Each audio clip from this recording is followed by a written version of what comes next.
Tala salawa, usimai whaaponga o tātou Tala mai Sāmoa I le tautua a le si uponga le nau moa a sangafua lua sultasi o pitopa lua o lua wha. O pamani a mai e le sui paatun sili o le matanga anuenga o le soifua maloloina. Sangaloa Dr. Robert Thompson e mawana lo lava le awanoa e whaono malanga mai ai o sui uspono o le whomsanga malo o tau pulenga. Ma au mai Sāmoa siama o le whaamai o le monkeypox. Whaunotanga loa ina ofisiringia le autostala le whaamai. Ona o whaapopole ina pēr nisi o le mamano le atunuu ia fianga ina ne ipepesi mai I tangata nuu Sāmoa. Peitai na whaunotanga loa ua mai e o na tuu whaatasi mai ilo le matanga anuenga. Nisi o whaamau maunga mai le tele o sui usipono mai loa ai. E maua lano ale whaono ulu whale mai I Sāmoa o siama o le monkeypox. Whaunotanga loa, I le aisa tūlanga e whaono popole ai le atunuu, I le o mai Sāmoa o le monkeypox. E ui o leo wai tutonu o Australia whaapea mai New Zealand. Ua tau fia ngā ruenga maunu a le vaenga o pui ngā New Zealand, se I toi whaau au te amai a le whonotanga a le jogam. Whaamaunia I office sili o le matanga anuenga o ngā anuenga mātina e tele. Ai o loo whaau au pēr ngā anuenga I le ave e sea o pusa o loa, le na tāwhitea este mai le vaa a le manawanui ina ua ngoto. Whaalia le stui o le vaenga o pui ngā New Zealand, o pusa o loa e tolu, o le isi pusa o loa e le aini o loa o I tutonu. Ai o le isi pusa o loa, o lo o iai mea ai. O le whaamoe a tusa malelelei o le tau, e te tau on ave e se uma pusa o loa e tolu I le aso. O lo o whaau au fo I ngā anuenga, a le matanga anuenga o ngā anuenga, e ala atu I le komiti fautua, e ave e sea tua sami, ma ave e sue e le whaalapos putonga whaasayanisi a Sāmoa, le Strauss, e sa ili ai, po le ale te le o le afianga o le suau, le na sao mai le vaa I le amatanga. Ato ai mai singa I o inga o lo whaatino, e sa ilia le afianga o le sio manga.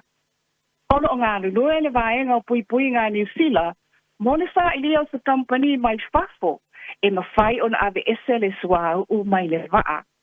Oni sio ata o lo opu e mai lunga o le sami. O lo oilo ai, le ta oto mai I lalo o le ta ele o le sami o le manawanui, ma le I ila o le suau u I lunga o le sami, ua mawhai o na sao mai whafo. O lo whaanga solo ngā luenga o tau mawhainga, ina ia ave ese mai le tane suau u ma le pensini, mai le vaa a le manawanui. Ua tau nui Sāmoa, nisi o Milo o sui uspono mo le whonotanga o le tau pulenga. E te o le whailautusi o le whonotanga Milo o le tau pulenga. Na whaatalia e le pāle mia, ma nisi o minsta o le tau pulenga, ma le pāle mia o Tuvalu. Ua tau rei le wafu le vaa mo nisi o Milo o le anonofo ma wha mautu ai. E se fulu ma le tasi miliona Tala, le tau e whaonga ai le vaa. Ma olo o tutongi e le Milo Sāmoa, ma le Milo New Zealand. Ai lata I le afe, le au whai o Milo, o le a wha mautu I lunga o le vaa. O le pokalame le so, o le tai au nei, e tau na ua ne ai, le la mepa o suinga, e amasai fo'i ma le whono tanga, mo tūpulanga salavou a Sāmoa. E silia le tolu se laustui au salavou, e au wai le whono tanga, mo tūpulanga salavou. O le pupole o le pulenga, ma komiti whaatonu a le Sāmoa Airways, I le taungale e mua pā sese, e fia malanga mai le Sāmoa Airways. Ai maise o le taungale e mua o le au whainga anuenga.